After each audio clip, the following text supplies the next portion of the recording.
പഴയന്നൂർ മനോഹരി കോംപ്ലക്സിലെ system അക്കാദമിയിൽ admission തുടരുന്നു. 5 മുതൽ +2 വരെ എല്ലാ വിഷയങ്ങളിലും മികച്ച ട്യൂഷൻ സൗകര്യം.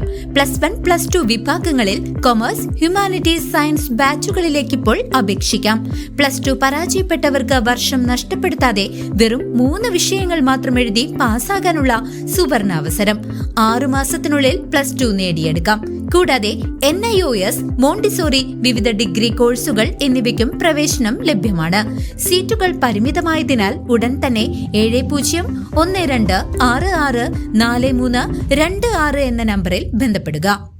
ഷൊർണൂരിനും ഒറ്റപ്പാലത്തിനുമിടയിൽ ട്രെയിൻ സഹയാത്രികനെ മദ്യലഹരിയിൽ കുത്തി പരിക്കേൽപ്പിച്ച കേസിൽ തമിഴ്നാട് സ്വദേശിയായ പ്രതിയെ മണിക്കൂറുകൾക്കുള്ളിൽ റെയിൽവേ പോലീസ് പിടികൂടി. ഷൊർണൂരിനും ഒറ്റപ്പാലത്തിനുമിടയിൽ ഓടിക്കൊണ്ടിരുന്ന തീവണ്ടിയിൽ സഹയാത്രക്കാരനെ മദ്യലഹരിയിൽ കുത്തിപ്പരിക്കേൽപ്പിച്ച പ്രതിയെ മണിക്കൂറുകൾക്കുള്ളിൽ പോലീസ് അറസ്റ്റ് ചെയ്തു. തമിഴ്നാട് പൂങ്കാവൂർ വടക്കേത്തെരുവ് സ്വദേശിയായ 54-കാരൻ വീരമണിയാണ് പാലക്കാട് വെച്ച് റെയിൽവേ പോലീസിന്റെ പിടിയിലായത്.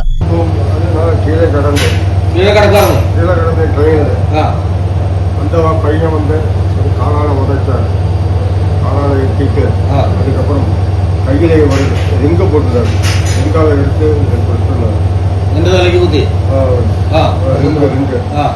ரிங்காவை குத்தும் போது அதுக்கப்புறம் 2 பேரும் நான் ஒரு சின்ன கத்தி வச்சிருந்தேன். கத்தி அந்த பிளேடு கத்தி பிளேடு கத்தி அதே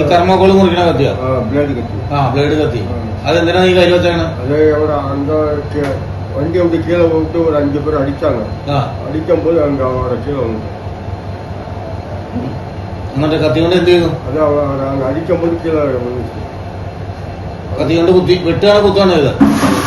ചിന്ത കത്തി സാർ, ബ്ലേഡ് കത്തി.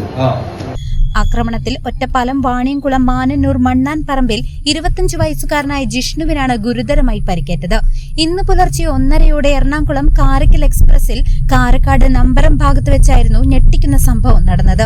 എറണാകുളത്ത് നിന്നും ഒറ്റപ്പാലത്തേക്ക് യാത്ര ചെയ്യുകയായിരുന്ന ജിഷ്ണു ഷൊർണൂർ പിന്നിട്ടപ്പോൾ അടുത്ത സ്റ്റേഷനിൽ ഇറങ്ങാനായി സീറ്റിൽ നിന്നും എഴുന്നേറ്റതായിരുന്നു.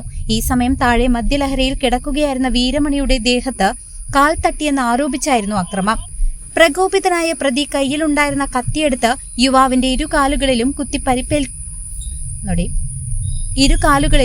പരിക്കേൽപ്പിക്കുകയായിരുന്നു. പരിക്കേറ്റ ജിഷ്ണുവിനെ ഉടൻ തന്നെ ഒറ്റപ്പാലം താലൂക്ക് ആശുപത്രിയിൽ പ്രവേശിപ്പിച്ചു. യുവാവിന്റെ ഇരുകാലുകളിലുമായി 35ഓളം തുന്നലുകളുണ്ട്. എറണാകുളത്ത് ചെങ്കൽച്ചൂളയിൽ ജോലി ചെയ്യുന്ന പ്രതി വീരമണി തിരുവാളൂരിലേക്ക് യാത്ര ചെയ്യുകയായിരുന്നു. ആക്രമണത്തിന് ശേഷം ട്രെയിൻ പാലക്കാട് സ്റ്റേഷനിൽ എത്തിയപ്പോഴേക്കും റെയിൽവേ പോലീസ് കമ്പാർട്ട്മെന്റിൽ കയറി പ്രതിയെ സാഹസികമായി പിടികൂടുകയായിരുന്നു. ഇയാൾക്കെതിരെ വധശ്രമത്തിനാണ് കേസ് രജിസ്റ്റർ ചെയ്തിരിക്കുന്നത്. റെയിൽവേ പോലീസ് SI അനിൽ മാത്യുവിന്റെ നേതൃത്വത്തിലുള്ള സംഘമാണ് പ്രതിയെ വലയിലാക്കിയത്. അറസ്റ്റ് രേഖപ്പെടുത്തിയ പ്രതിയെ ഇന്ന് തന്നെ കോടതിയിൽ ഹാജരാക്കി റിമാൻഡ് ചെയ്യും. News desk CCV.